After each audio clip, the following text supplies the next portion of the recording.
इसी खबर से मुतालिक हम बात करेंगे पाकिस्तान तहरीक इंसाफ के रहनुमा शाह महमूद कुरैशी साहब से। कुरैशी साहब, बहुत शुक्रिया आपके वक्त का। इससे पहले इमरान खान साहब ने बारहा इस मुरासले की बात की है, सबको दिखाया भी है, और अब एक बार फिर से वो कहते हैं कि ये हुकूमत बैरूनी साजिश के जरिए हटाई गई थी। क्या कहेंगे आप इस पर? उनसे भी उनकी राय लेंगे और एक बार फिर से आपको बताएं कि इमरान खान की जानिब से कहा गया था कि हमारी हुकूमत को पाकिस्तान में एक बैरूनी साजिश के जरिए हटाया गया था। ये मुरासला जिसका जिक्र उन्होंने बार बार किया, ये उन्होंने पाकिस्तानी कौम, chief justice of Pakistan, speaker, सदर और नेशनल सिक्योरिटी काउंसिल के सामने भी रखा था। शाह महमूद कुरैशी साहब का इस हवाले से क्या कहना है, उनसे जानते हैं। बहुत शुक्रिया कुरैशी साहब आपके वक्त का। क्या कहेंगे आप इस सारी सूरत हाल पर? वो मुरासला जिसका जिक्र बाहर भी हो रहा है और ये कहा जा रहा है कि ये सारा का सारा मामला सिर्फ आजाद फॉरेन पॉलिसी के हवाले से है। क्या कहेंगे आप इस पर? देखिए, अब ये जो डिफेंस एनालिस्ट का जो अभी आपके सामने क्लिप आया है, जिस पर इमरान खान साहब ने भी अपना नुक्ता नजर पेश किया है, इससे जाहिर क्या हो रहा है? इससे जाहिर ये हो रहा है कि जो हम कह रहे थे कि पाकिस्तान के मामलात में बैरूनी मदाखलत हुई है और हो रही है, जिससे कि ये सारा जो रजीम चेंज है, जिसको जिसे कहते हैं ना, इनिशिएट हुआ। अब 2-3 वजूहात थी। एक वजह तो ये थी कि रूस के जो हमारा विजिट था उस पर कुछ कुव्वतें थी जो नाखुश थी और नहीं चाहती थी कि ट्रिप को वो हमारा एक बायलैटरल विजिट था, उसका यूक्रेन की सूरत हाल से कोई ताल्लुक नहीं था। ये पहले से प्लान्ड था और मकसद था पाकिस्तान के लिए कुछ फायदा हासिल करना। एनर्जी सेक्टर में नॉर्थ साउथ गैस पाइपलाइन को अमली जामा पहनाना, सस्ता तेल हासिल करना, और हमारी अगर गंदम की जो शॉर्टफॉल आती है, जो कि अंदाजा था कि 2 मिलियन टन के करीब होगी, तो वहां से हमें मुनासिब कीमत पर गंदम भी दस्तयाब हो सके, ताकि आटे की कीमतें जो है वो मुस्तहकम रहें या बढ़ ना पाए। तो ये मुल्क के मफाद में किया गया।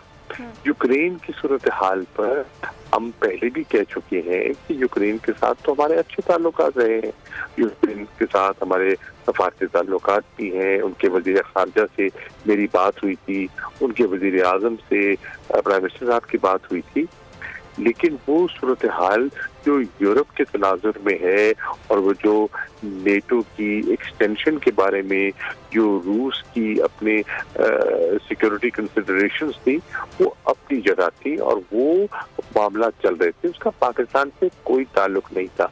ये कह देना कि हम उसमें एक पार्टी बन जाएं, हमारा मौक़िफ़ ये था कि हम न्यूट्रल हैं, हमारे दोनों के साथ ताल्लुकात अच्छे हैं और हम न्यूट्रल रहकर एक फाल किरदार अदा कर सकते हैं। किस चीज के लिए? अमन के लिए। हम फरोग देना चाहते हैं किस चीज को? डिप्लोमेसी को, डायलॉग को। ये हमारी पॉलिसी थी और इस पॉलिसी पर अगर किसी को नापसंदगी आई हो या उनको पसंद ना आए, तो पाकिस्तान ने अपने मफादात को देखता है। पाकिस्तान एक तवील अरसा एक जंग में मुलव्विस रहा है, हमारा बेपना जानी माली नुकसान हुआ है, हम उससे रिकवर कर रहे हैं। अभी भी हमारे से कुरैशी साहब, आइंदा का है अमल क्या होगा? इमरान खान साहब ने कॉल दी थी, चांद रात की भी बात की थी उन्होंने कि निकले कारकुन बड़ी तादाद में, और यही इम्पोर्टेड हुकूमत नामंजूर के हवाले से ईद के बाद कोई मुकम्मल तौर पर, हतमी तौर पर लाहे अमल आपका सामने आया है, शेयर करेंगे आप? देखिए, हमारी तो एक जो अवामी राब्ता मुहिम है चल रही है। आज आप देखें, हमने तो 1 मिनट 1 लम्हा भी आराम नहीं किया। आज चांद रात है, इस चांद रात के रोज भी आप देखेंगे कि पूरे पाकिस्तान में, पंजाब के हर शहर में नौजवान जो है वो अपने झंडे उठाकर पाकिस्तान का, तहरीक इंसाफ का रैलीज निकाल रही हैं। इस हुकूमत को मुस्तरद करने का जो अज़म है उसका इजहार कर रही हैं और मोबिलाइजेशन कैंपेन हमारी जारी है। ईद के फौरन बाद आप देखेंगे हमारा एक पूरा शेड्यूल, अवामी राब्ता का हमारा शेड्यूल जो है वो सामने आ चुका है। इमरान खान साहब खुद जाएंगे, मुख्तलिफ अजला में जाएंगे, मुख्तलिफ सूबों में जाएंगे, लोगों से अपना राब्ता कायम करेंगे। हमने मुख्तलिफ कन्वेंशन मुनक़िद किए हैं, वर्कर्स कन्वेंशन कर रहे हैं, लॉयर्स कन्वेंशन कर रहे हैं, यूथ कन्वेंशन कर रहे हैं, विमेन कन्वेंशन कर रहे हैं, ताकि हमारा जो बयानिया है, हमारा नुक्ता नज़र, इसमें अल्हम्दुलिल्लाह अवाम की पजीराई हमें हासिल हो गई है, वो लोगों तक पहुँचे, ताकि ईद के बाद इमरान खान साहब अपनी कॉल पर लोगों को इस्लामाबाद की तरफ मुद्दू करे तो एक बहुत बड़ी तादाद में पाकिस्तानी लोग उसमें शामिल हों। ठीक, बहुत शुक्रिया। शामिल कुरैशी साहब पाकिस्तान तहरीक इंसाफ के रहनुमा हमारे साथ थे। और सब्सक्राइब करें और बेल दबाएं ताकि कोई खबर रह न जाए।